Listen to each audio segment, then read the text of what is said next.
I never really cared for romance when I was growing up, and that really hasn't changed now that I'm older. For most of my life up to this point, I spent my time trying to survive my academic classes, or just goofing off with my friends. You know, like what most high schoolers would be doing at their time in their life.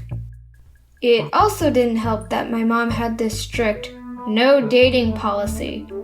But I didn't really mind since it meant I could spend more time daydreaming about my favorite fictional characters. This, however, hasn't stopped people from confessing to me for some strange reason, especially in this case, where their intentions have been less than kind, shall we say. For you see, I've been the unfortunate target of the infamous fake confession prank. What is a confession prank, I hear you ask? Well, it's when someone insincerely confesses to another and then later reveals that it was a prank. It's kinda self-explanatory. Yes, this did actually happen to me, and God, I wish I made it up. This whole debacle took place when I was in junior year during snack time. My class managed to get out early that day, so I was waiting for my main group of friends to show up. My only source of company at that time was my very cold dinosaur chicken nuggets. Yes, I was a dinosaur chicken nugget kid, and they tasted good despite how cold they were. Anyways, while I was waiting alone for my other friends to show up, this guy, who we will be calling Alan, approached me.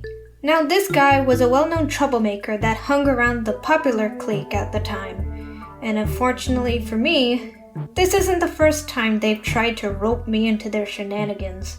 So when he told me he had a buddy who wanted to talk to me in the library and asked me to follow him there, I hesitated to agree. I tried to play it off and buy some time for one of my friends to show up, telling him that I was waiting for a friend and I would come by later if his buddy was still there, or something around those lines.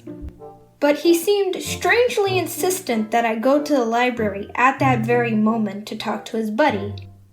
After a bit of back and forth, he finally gave up and he said, and I kid you not, his friend was going to confess to me and that I needed to be there. I, being the sane individual that I am, immediately shot this down. However, a distant acquaintance who I was sort of hanging around with at the time because they were a friend of a friend, who we will be calling Bethany, overheard and thought the idea was adorable and tried to convince me to go. When I said no again, this time louder, she physically grabbed my arms and tried to drag me to the library. Not that she managed to pull me far. She was actually pretty weak. It was like the wind trying to make a mountain bow or something. Despite their attempts to convince me, I still didn't want to go. This entire situation was getting far too suspicious for my liking. Eventually, after some guilt tripping on their end, I gave up. My best friend at the time wasn't showing up, and my other friends were still running late. So despite my protests, I got dragged to the library by Bethany and Alan. Alan, who was not being discreet at all since I was able to overhear him, he told Bethany that his friend, Arjun, and I would be such a cute couple, and to my annoyance, Bethany seemed to agree. Now here's the thing about all of this. I know nothing about this Arjun guy. All I knew at that time was that he was one of Alan's goofy friends, and that was basically it. Even so, I didn't want to judge him based on Alan's actions at that point. Maybe this was a hallway crush sort of a situation, and he just wanted to try his luck at confessing? Or maybe Alan found out about his feelings and was pressuring him to confess.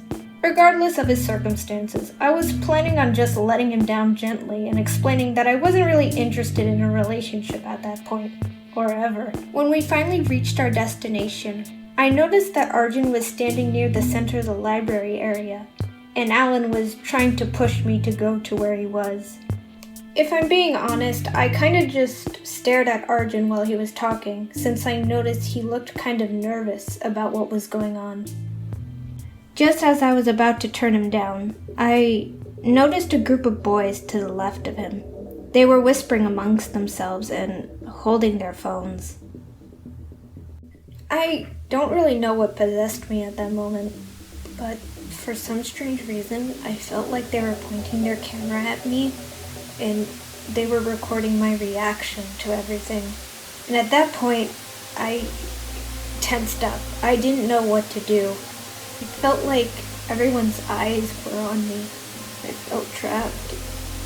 I wish I wasn't there in the first place. So what does someone do given all of these facts? Let's look at the options. Option A, say yes and face the wrath of my mother. Option B, say no and get pressured into saying yes. Option C, run. Option D, run, but faster. I'll give you guys a second to guess.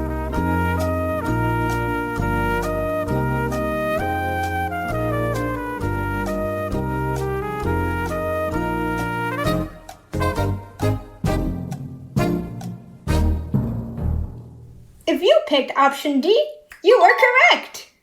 That's right.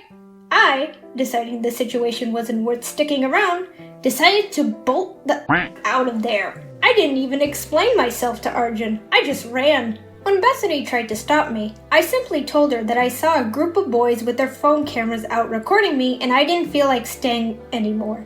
I managed to escape the library before they could drag me back in. Some people might say I should have handled the situation better, but I didn't even want to be there in the first place. This wasn't a defeat in my eyes. This was a tactical retreat, and I personally think Naruto would be proud of me with how fast I ran out of that library. Believe it!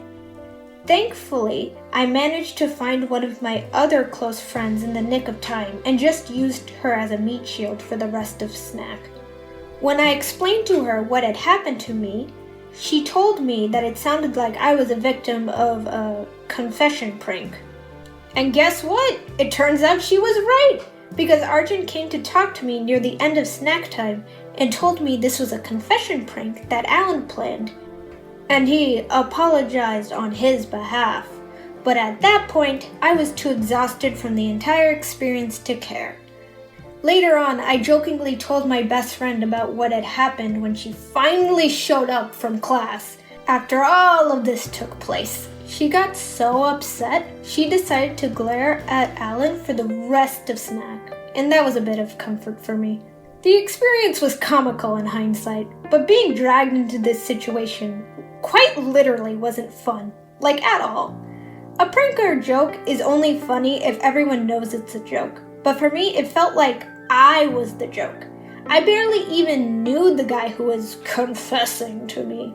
It felt like I was being pressured into something I didn't feel comfortable doing, regardless of my mother's no dating policy. Speaking of my mom, I retold the story to her a while back, and she told me Alan probably felt bad about me not having a boyfriend and decided to set me up with his friends so I wouldn't feel lonely. Oh no, a travesty. Frankly, in my humble opinion, I think he should avoid quitting his day job to become a matchmaker because clearly this wasn't the outcome he wanted. Anyways, moral of the story. Please don't prank confess in public to a random stranger at your high school, or they might just make a YouTube video about it. If you're gonna confess, please be sincere about it and get to know the person first. But that's all I have for this messed up Valentine's Day video. Let me know in the comments what you thought or what you would have done differently in my situation. I wish you all a wonderful Valentine's Day, regardless if you celebrate it or not. And I'll see you guys next time. Bye!